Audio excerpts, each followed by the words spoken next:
A chantagem golpista agora escancarada pelos militares. Um ministro da Defesa que age fora da lei. Um presidente da Câmara que age como cúmplice da tragédia bolsonarista. E um governo que se entrega ao centrão e aos militares. A receita da semana indica que a crise política brasileira se agravou. E o povo sai às ruas para gritar não apenas fora Bolsonaro, mas também fora centrão e fora militares golpistas. Eu sou o Rodrigo Viana e esse é o Tempero da Notícia que está começando agora, em defesa da democracia.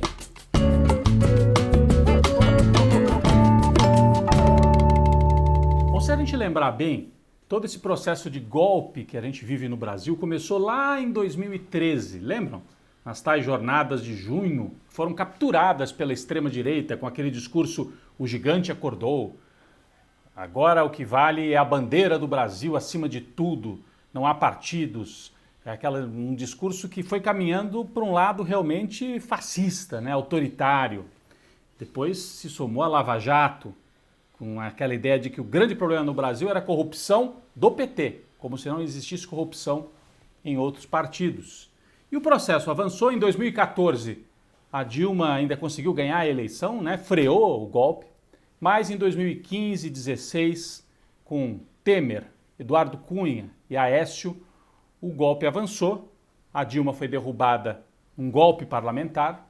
Depois a Lava Jato, com o apoio dos militares, impediu Lula de ser candidato em 2018.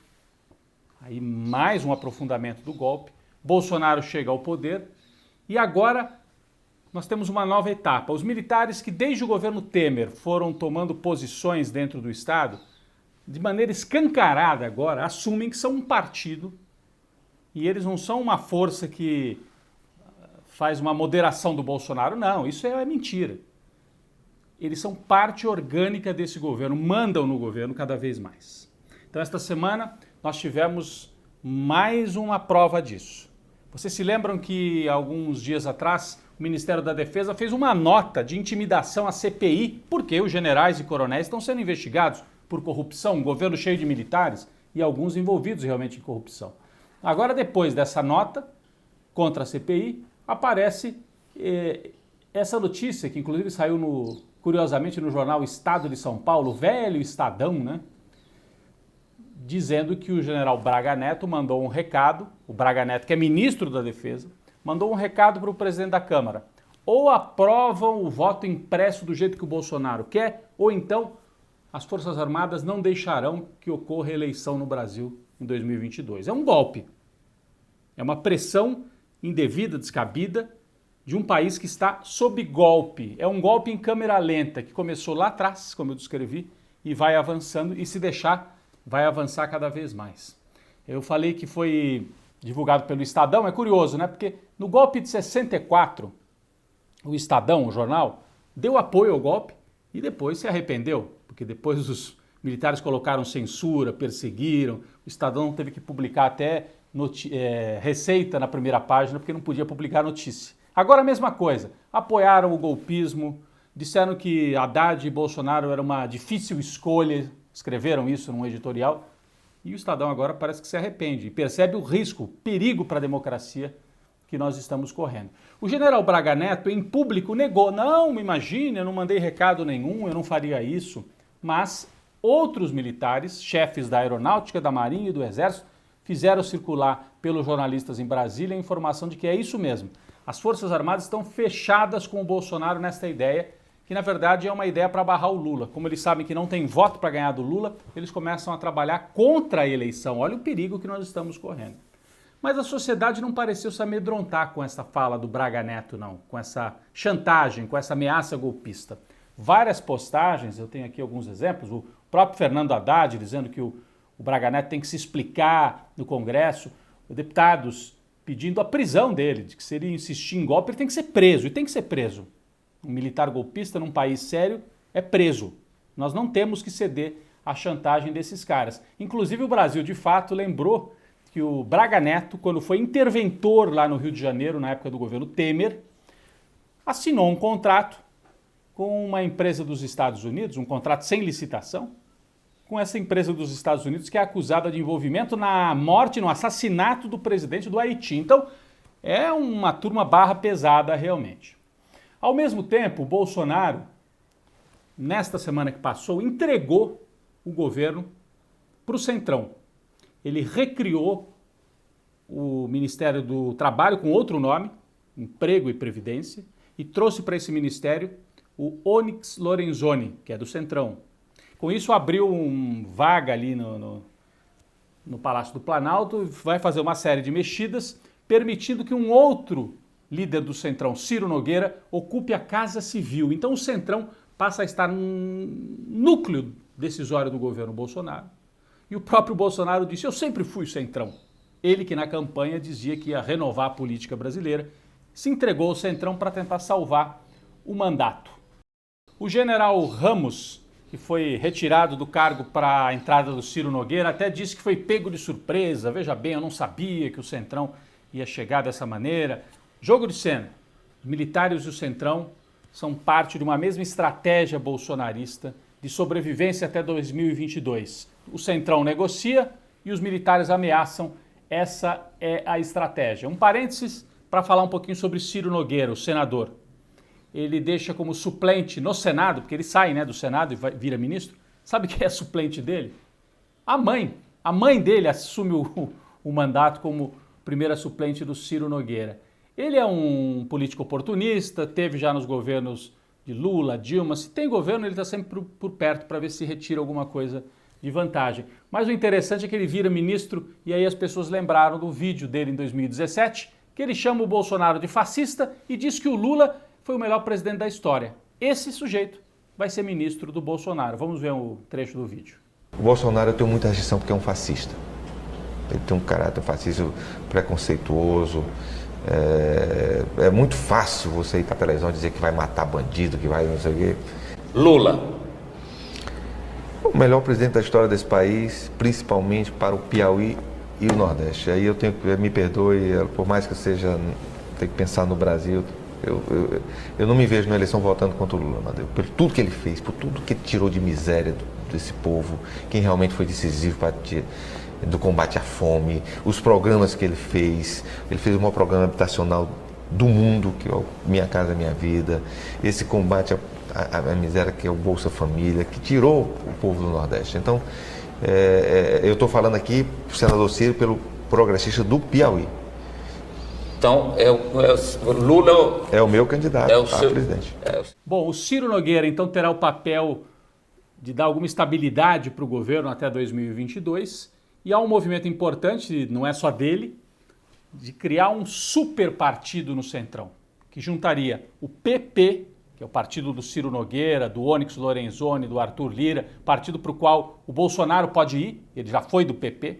Então esse super partido juntaria PP, PSL, que é aquele partido pelo qual o Bolsonaro se elegeu, e o DEM, 3 partidos de direita, formando assim uma legenda forte no Congresso, que seria um super partido do Centrão, uma espécie de arena. Lembram da arena? Na época da ditadura era o partido dos generais. Estão tentando criar uma nova arena no Brasil para que o Bolsonaro consiga sobreviver. Existe até uma história de que o Bolsonaro poderia sobreviver até 2022 e desistir da eleição, da reeleição. Por isso que ele fica falando, não, se não tiver voto impresso eu não vou concorrer, porque ele está procurando uma desculpa, talvez até para não participar da eleição, para não sofrer uma derrota humilhante. E aí abriria espaço para um outro nome, concorrer com o Lula. Voltou a circular em Brasília o ex-juiz Sérgio Moro. As pessoas estão especulando, olha aí, o Moro no partido Podemos. E seria uma chapa Moro, o vice Mourão. Moro e Mourão. Falta só o Mourinho, mas a chapa teria o Moro e Mourão. É uma especulação que voltou a acontecer em Brasília. Falta combinar com os eleitores em 2022, a gente vai ver.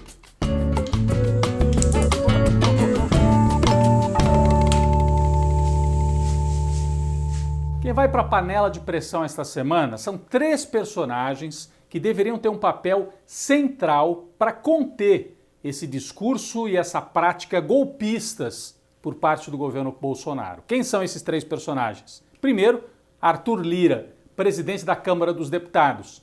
Afinal, os pedidos de impeachment de Bolsonaro passam por ele. Só que o Arthur Lira já mostrou que hoje é o principal aliado do Bolsonaro, é cúmplice, inclusive do golpismo.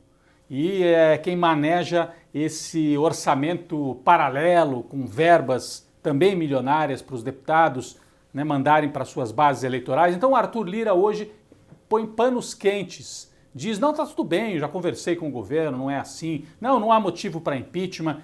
Omisso, se o Brasil for para um regime autoritário, o Arthur Lira é o primeiro nome na lista dos cúmplices. Fora ele, 2 outros personagens do Poder Judiciário, os 2 ministros do Supremo, Luiz Fux, que é presidente do STF, ou seja, ele é chefe do Poder Judiciário. O Bolsonaro está atacando a ideia de eleição no Brasil. Está dizendo que se não tiver voto do jeito que ele quer, não tem eleição. Quem é ele para dizer isso? Então, Luiz Fux, presidente do STF, e Luiz Roberto Barroso, que é do STF e está ocupando a presidência do Tribunal Superior Eleitoral, ou seja, é o responsável pelas eleições. O Fux, o Bolsonaro faz ataques e ele chama o Bolsonaro para conversar. Não, diz, não, tá tudo bem, nós estamos aqui acertando, ele já baixou o tom. Mentira, hipocrisia. O Barroso a mesma coisa. Na semana em que o Braga Neto e os generais dizem que vão encampar a tese do Bolsonaro e que se não tiver voto impresso não vai ter eleição, o Barroso solta uma nota dizendo, não, eu conversei com o Braga Neto, ele negou, não é bem assim. Gente, isso ou é hipocrisia ou é covardia. Os generais usam essa tática de bate e assopra, espalham a ideia de que não vai ter eleição, oficialmente dizem, não, eu não falei isso, não é bem assim, estamos debatendo, e com isso vão semeando medo. As autoridades eleitorais têm que ser firmes, e as autoridades judiciais tinham que chamar o Bolsonaro e os ministros para se explicar. Eles têm que responder, eles estão cometendo crime de responsabilidade. E se os responsáveis por cobrar isso não fazem nada, as instituições não funcionam, e o Bolsonaro e os generais avançam no golpe. Então esses 3 vão para a panela de pressão, Arthur Lira, Barroso e Fux. Ou eles agem, ou eles serão cúmplices também na derrocada da democracia brasileira. E a gente percebe então que é o povo na rua que pode impedir o avanço desse golpe, porque se depender desses 3 não vai ter jeito. Eles vão para a panela de pressão.